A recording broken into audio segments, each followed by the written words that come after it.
तो चलिए एक बार फिर से आप सबों का स्वागत है हमारे अपने यूट्यूब चैनल पे। तो छात्रों, आज हम बात करेंगे। आज जो हम आप लोगों के बीच ये क्लास लेकर आए हैं, इसमें हम लोग देखेंगे कि जो पहला चैप्टर मंगलम है, जो पहला पाठ हमारा मंगलम है, इसको हम लोग पढ़ चुके हैं।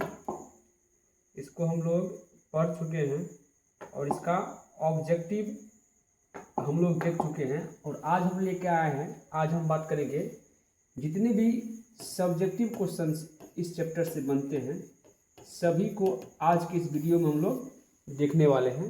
तो आप लोग अंत तक बने रहें। और अगर इस चैप्टर का व्याख्या नहीं देखे हैं तो यूट्यूब पे पड़ा हुआ है, ठीक है, तो आप लोग जा करके इसका व्याख्या देख सकते हैं। एकदम लाइन बाय लाइन हम हिंदी व्याख्या की है और इसका ऑब्जेक्टिव बताए हैं। और आज हम जो बात करने वाले हैं इस चैप्टर का सब्जेक्टिव के जितने भी क्वेश्चन पूछे जाते हैं 2 नंबर में, ठीक है, तो आज हम उन क्वेश्चन को देखेंगे। देखिए, ये जो पाठ है मंगलम, थोड़ा इस पाठ के बारे में हम आप लोगों को बता देते हैं। ये जो मंगलम पाठ है, ये जो मंगलम पाठ है, तो देखिए जो मंगलम पाठ है मेरे साथियों, जो पाठ का नाम, जो पहला चैप्टर है, चैप्टर 1 जो है, इस पाठ का नाम क्या है? मंगलम। क्या नाम है? मंगलम नाम है। अगर बात करें इनके लेखक की बात करें, लेखक कौन है? अगर लेखक की बात करें तो लेखक जो है वो है महर्षि वेदव्यास। कौन है? महर्षि वेदव्यास इनके लेखक है। ठीक है, मंगलम पाठ के लेखक कौन है? महर्षि वेदव्यास। और ये मंगलम पाठ जो है पूछेगा कि ये कहाँ से लिया गया है, मंगलम पाठ कहाँ से लिया गया है? तो मंगलम पाठ जो लिया गया है, ये लिया गया कहाँ से? ये लिया गया है उपनिषद से। कहाँ से लिया गया है? उपनिषद से। और आगे पूछेगा कि ये उपनिषद का शाब्दिक अर्थ क्या होता है? उपनिषद का शाब्दिक अर्थ क्या होता है? अगर उपनिषद के शाब्दिक अर्थ की बात करें तो इसका जो शाब्दिक अर्थ होता है, इसका शाब्दिक अर्थ होता है गुरु के समीप बैठकर अध्ययन करना। बैठकर अध्ययन करना, ये जो है ना, ये उपनिषद का शाब्दिक अर्थ होता है। अगर पूछे कि उपनिषद की संख्या कितनी है तो 108। कितनी है? उपनिषद संख्या कितना है? 108 है। तो यहाँ तक आप लोगों को याद हो गया होगा कि जो मंगलम पाठ है इसके लेखक कौन है? महर्षि वेदव्यास। कौन है? महर्षि वेदव्यास इनके लेखक है। और ये मंगलम पाठ कहाँ से लिया गया है? कहाँ से लिया गया है? उपनिषद से लिया गया है। और ये जो उपनिषद है इनके भी रचनाकार कौन है?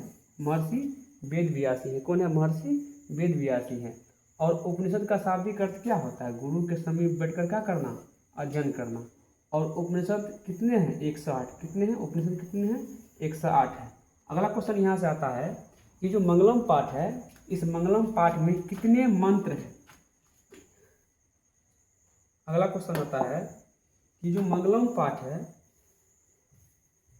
जो मंगलम, ये जो पाठ है, आगे देखिए, ये जो मंगलम पाठ है, ये जो मंगलम पाठ है, इसमें कितने मंत्र हैं? कितने मंत्र के, मंत्र की बात करें या श्लोक की बात करें या पद की बात करें तो कितने हैं? 5। कितने हैं? 5 पद है। कितने हैं? 5 मंत्र बोलो, श्लोक बोलो या पद बोलो, कितने हैं? 5 है। और ये सभी किस रूप में है? ये सभी मंत्र पद किस रूप में है? तो ये पदात्मक रूप में। किस रूप में है?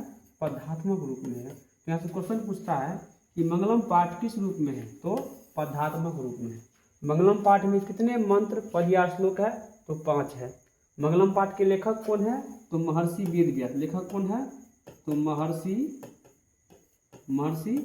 वेदव्यास इनके लेखक है।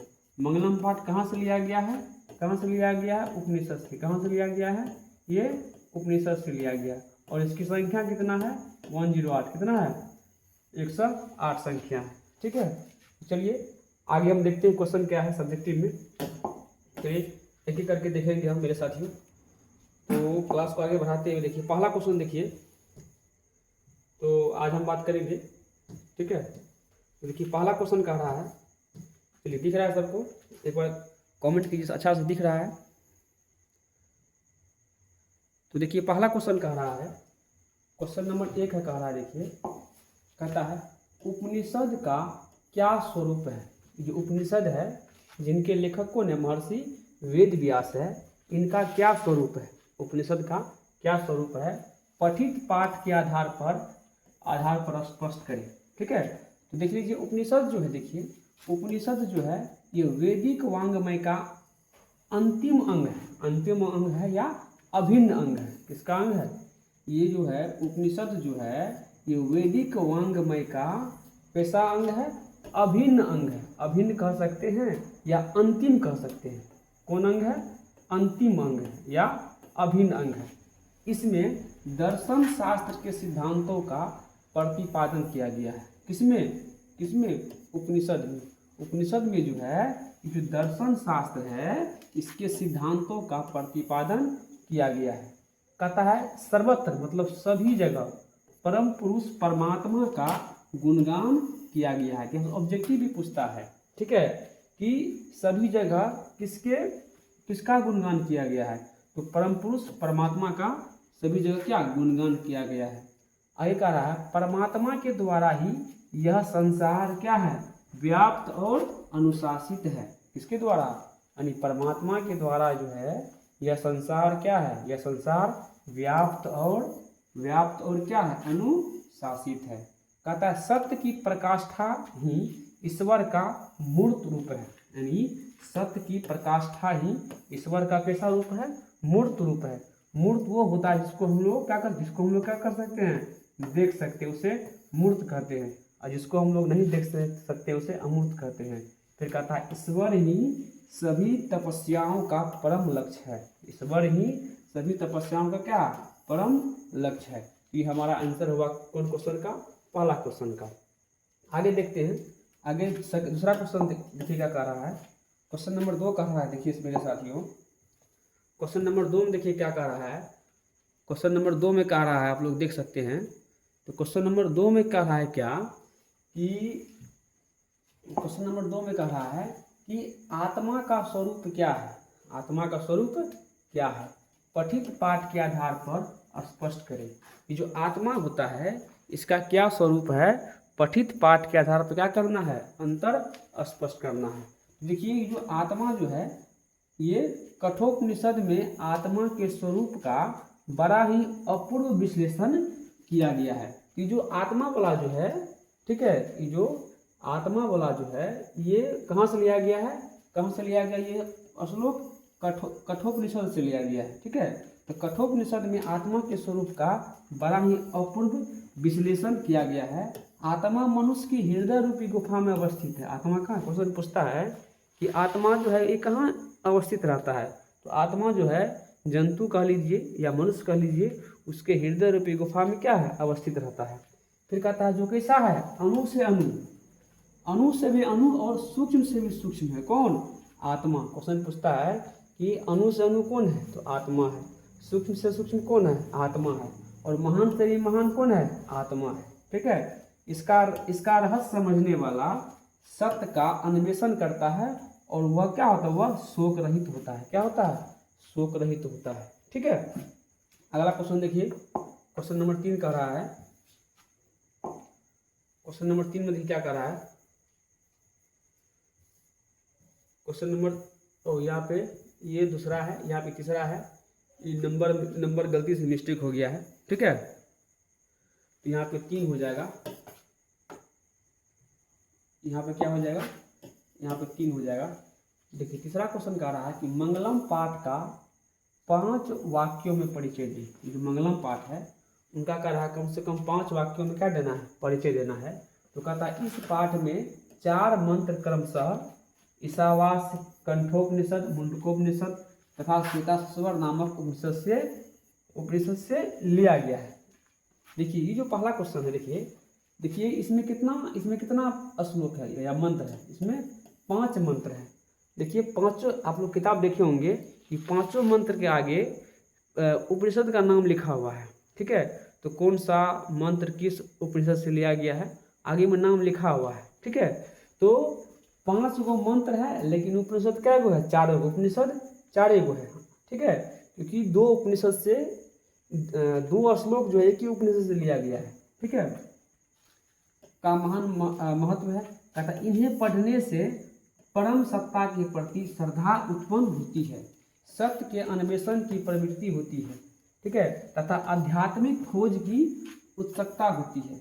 उपनिषद ग्रंथ विभिन्न वेदों से क्या है, संबंध है। किससे संबंध है, वो ये उपनिषद है या किससे संबंध है, विभिन्न वेदों से क्या है, विभिन्न वेदों से संबंध है। ठीक है, अगला क्वेश्चन देखिए, क्वेश्चन नंबर 4 देखिए कह रहा है, क्वेश्चन नंबर 4 में कह रहा है मेरे साथियों, 4 में कह रहा है कि महान लोग संसार रूपी सागर को कैसे पार करता है। ये जो महान लोग है, ये जो विद्वान लोग है, ये लोग संसार रूपी सागर को कैसे पार करता है। तो ये जो है ना, कैसे पार करता है, आप लोग देखिए कहता है कि ये वाला जो श्लोक है, ये कहाँ से लिया गया है, श्वेताश्वर उपनिषद से लिया गया है। उसमें बताया गया है कि ज्ञानी लोग और अज्ञानी लोगों में अंतर स्पष्ट करते हुए बताते हैं। महर्षि वेद व्यास जी कहते हैं कि अज्ञानी लोग अंधकार स्वरूप होता है। अज्ञानी लोग कैसा होता है, क्वेश्चन आता है कि कैसा लोग अंधकार स्वरूप होता है, तो कैसा लोग, अज्ञानी लोग। अगला पूछेगा और ज्ञानी लोग कैसा होता है, प्रकाश स्वरूप। ज्ञानी लोग कैसा होता है, प्रकाश स्वरूप। यानी कहने का मतलब ये हुआ कि अज्ञानी लोग जो होता है वो अंधकार स्वरूप होता है, और ज्ञानी लोग जो होता है कैसा होता है, वो प्रकाश स्वरूप होता है। कहता है महान लोग इसे समझकर मृत्यु को प्राप्त कर लेते हैं। इसको प्राप्त कर लेते हैं, मृत्यु को प्राप्त कर लेते हैं। अर्थात कहता है क्योंकि संसार रूपी सागर को पार करने का इससे बढ़कर अन्य कोई रास्ता नहीं है, अन्य कोई रास्ता नहीं है। ठीक है, आगे देखिए क्वेश्चन नंबर 5 में क्या कह रहा है। क्वेश्चन नंबर 5 देखिए कह रहा है,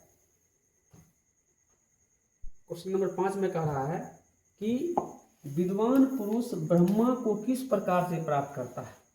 विद्वान पुरुष ब्रह्मा को किस प्रकार से प्राप्त करता है, ये लिया गया है वो वाला जो श्लोक है, यथा न दस यानमाना। ठीक है, तो देखिए, तो विद्वान पुरुष जो है, ये जो है ना, ये वाला उपनिषद, ये वाला श्लोक जो कहाँ से लिया गया है, मुंडकोपनिषद से। कहाँ से लिया गया है, मुंडकोपनिषद से लिया गया है। तो विद्वान लोग जो ब्रह्मा को जो प्राप्त करते हैं, कहा गया कि जिस प्रकार जो बहती हुई नदियां हैं, जिस प्रकार बहती हुई नदियां अपने नाम और रूप को छोड़कर समुद्र में मिल जाती है, ठीक उसी प्रकार जो विद्वान लोग हैं, जो महान लोग हैं, वो अपने नाम और रूप को छोड़कर किसको, परम पुरुष परमेश्वर को प्राप्त कर लेता है। वही कह रहा है यहाँ पे, देख लीजिए, कहता है कि यह मुंडकोप उपनिषद में महर्षि वेद व्यास का कहना है कि जिस प्रकार बहती हुई नदियाँ अपने नाम और रूप अर्थात व्यक्तित्व को त्याग कर समुद्र में मिल जाती है। यहाँ से ऑब्जेक्टिव पूछता है कि नदियाँ कहाँ मिलती है, तो समुद्र में। ठीक है, मिल जाती है। उसी प्रकार जो महान पुरुष होते हैं वो अपने नाम और रूप अर्थात अहप को त्याग कर ब्रह्मा को प्राप्त कर लेते हैं। किसको प्राप्त कर लेते हैं, ब्रह्मा को। तो विद्वान पुरुष ब्रह्मा को किस प्रकार प्राप्त करते हैं, अपने नाम और रूप को छोड़कर ब्रह्मा को प्राप्त कर लेते हैं। ठीक है, अगला क्वेश्चन देखिए, क्वेश्चन नंबर 7 कर रहा है, क्वेश्चन नंबर 6 में देखिए क्या कर रहा है। क्वेश्चन नंबर 6 में कर रहा है कि मंगलम पाठ के आधार पर सत्य की महत्ता पर प्रकाश डालें।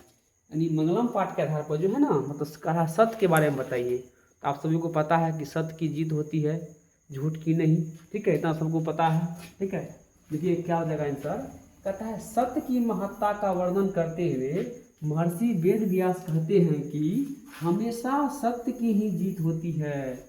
हमेशा सत्य की ही, चाहे देरी से क्यों ना हो, लेकिन किसका जीत होती है, सत्य की जीत होती है। मिथ्या कदापि नहीं जीतता। मिथ्या मतलब क्या होता है, झूठ। मिथ्या मतलब क्या होता है, झूठ। यानी झूठ की कभी भी जीत नहीं होती है। कहता सत्य से ही देवलोक का रास्ता प्रशस्त होता है, नहीं मिलता है। तो क्वेश्चन आता है कि देवलोक का रास्ता किससे मिलता है, तो सत्य से मिलता है।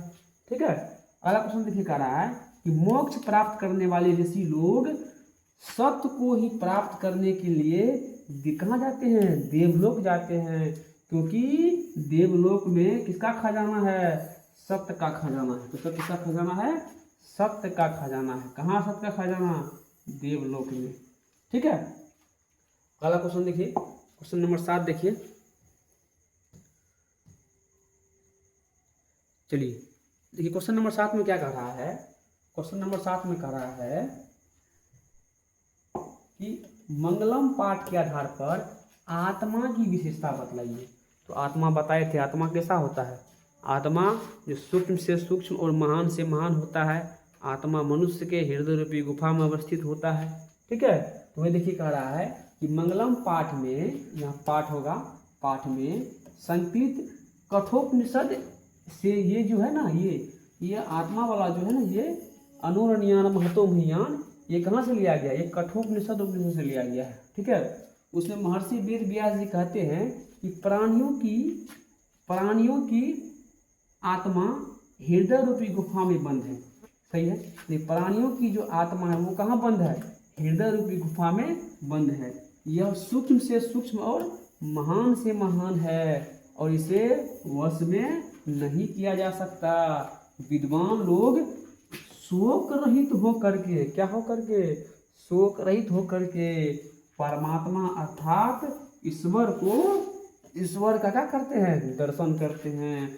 तो विद्वान लोग जो है ईश्वर या परमात्मा का दर्शन कैसे करते हैं?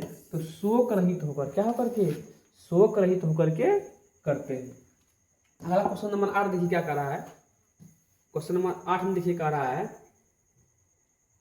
8 में कह रहा है कि उपनिषद को आध्यात्मिक ग्रंथ क्यों कहा गया है? उपनिषद को आध्यात्मिक ग्रंथ क्यों कहा गया है? तो अगर आंसर की बात करें मेरे साथियों, तो आंसर कह रहा है कि उपनिषद एक आध्यात्मिक ग्रंथ है। उपनिषद कैसा ग्रंथ है? एक आध्यात्मिक ग्रंथ है, क्योंकि यह आत्मा और परमात्मा के संबंध के बारे में विस्तृत व्याख्या करता है। ये किसके बारे में बताता है? एक तो आत्मा के बारे में बताता है और ये परमात्मा के बारे में बताता है। ठीक है, कहता है परमात्मा संपूर्ण संसार में शांति स्थापित करते हैं। तो संपूर्ण संसार में शांति कौन स्थापित करते हैं? तो परमात्मा। कहता है सभी तपस्वियों का परम लक्ष्य क्या है? कि परमात्मा को प्राप्त करना। यानी सभी तपस्वियों का परम लक्ष्य क्या है?